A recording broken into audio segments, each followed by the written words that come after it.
The year is 2026 and my watch list has officially become a full-time job. Between the winter season wrap and the massive spring premieres that just landed, I have sat through every premiere, every pilot, and every overhyped adaptation so you do not have to. What we are seeing this year is a massive shift toward high-concept originals and long-awaited adaptations of the new wave of Shonen Jump hits. The quality floor has risen significantly, but that only makes it harder to find the true gems among the noise.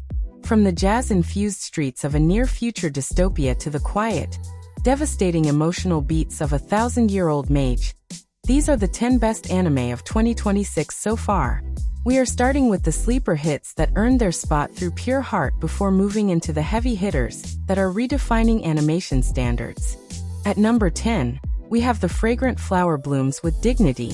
Produced by Cloverworks and premiered in early 2026, this is the series that finally fixed the delinquent romance trope. Rintaro and Karakoko's relationship is built on a foundation of mutual respect that feels refreshing in a genre often bogged down by forced misunderstandings. The specific anchor here is the bakery scene in episode 4, where the lighting design and the subtle trembling of the characters' hands convey more emotion than 5 minutes of internal monologue ever could. It is a quiet, beautiful show that reminds me of Horimiya, but with a more grounded, mature approach to how teenagers actually communicate.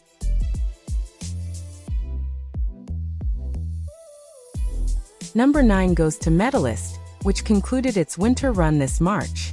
Studio Yenjai finally found their stride here, capturing the sheer, terrifying intensity of competitive figure skating.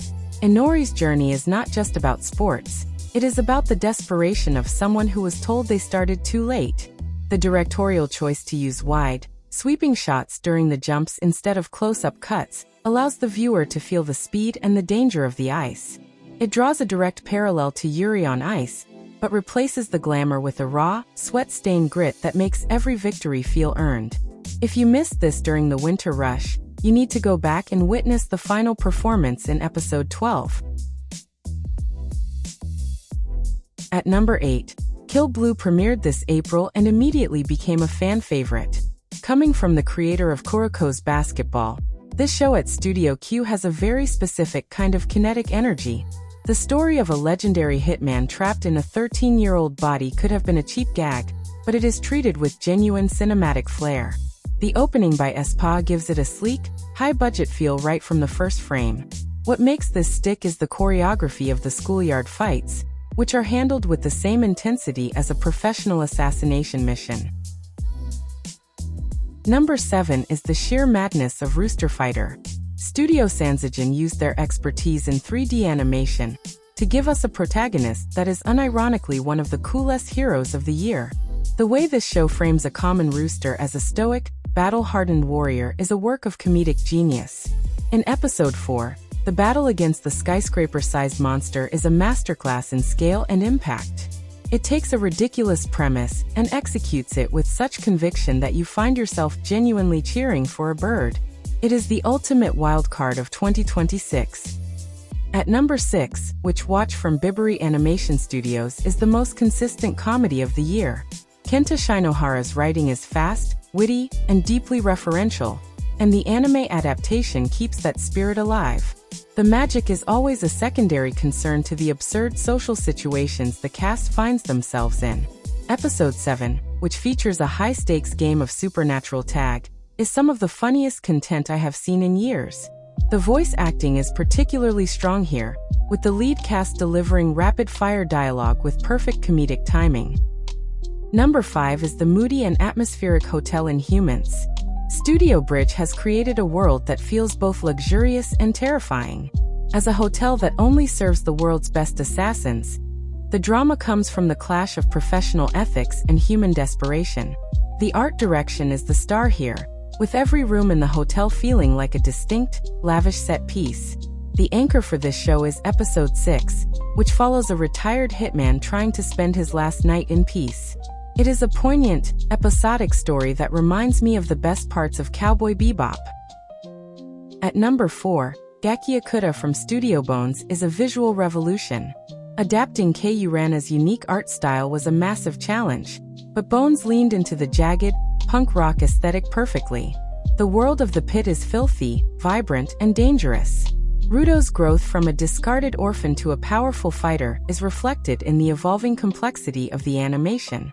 The way the trash comes to life as weapons is animated with a fluidity that only a studio like Bones could pull off.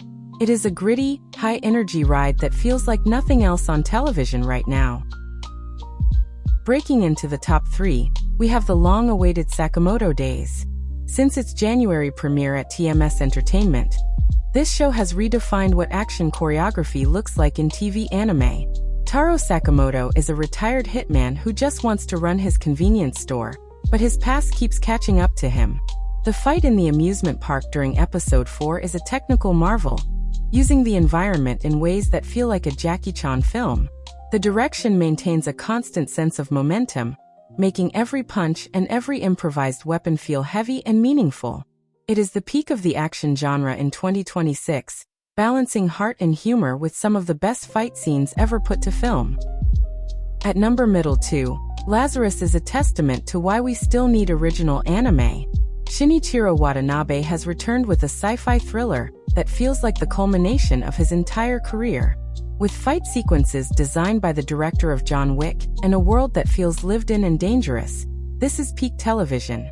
The jazz fusion soundtrack and the noir aesthetic create a vibe that is impossible to replicate. It is a story about corporate greed and human resilience, told with a level of cinematic confidence that only a master like Watanabe can provide. It is a landmark achievement for MAPPA and the industry as a whole.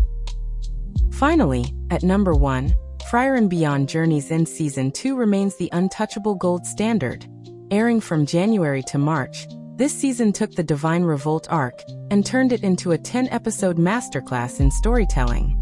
Director Tomoyuki Tagawa ensured that every quiet moment carried the same weight as the grandest battle. The animation in the finale, where Frieren remembers her time with the hero party while standing in a field of flowers, was enough to move the entire community to tears. It is a show that understands the value of time and the beauty of a journey that never truly ends. It is not just the best sequel or the best fantasy show. It is the best anime of 2026, period. The production quality is unparalleled. The emotional texture is deep, and the characters feel more real than any other ensemble on this list. Looking back at this list, 2026 has been a year of incredible highs and technical breakthroughs. Whether you are looking for the pure adrenaline of Sakamoto Days or the haunting beauty of Frieren, the medium has delivered. I hope this breakdown helps you navigate the massive amount of content we have been gifted this year. These are the 10 shows that stayed with me, the ones that I will still be thinking about when the year is over. Thank you for coming on this journey with me through the best that anime has to offer. Make sure to check out these titles, and tell me which one became your personal favorite. I will see you in the next analysis.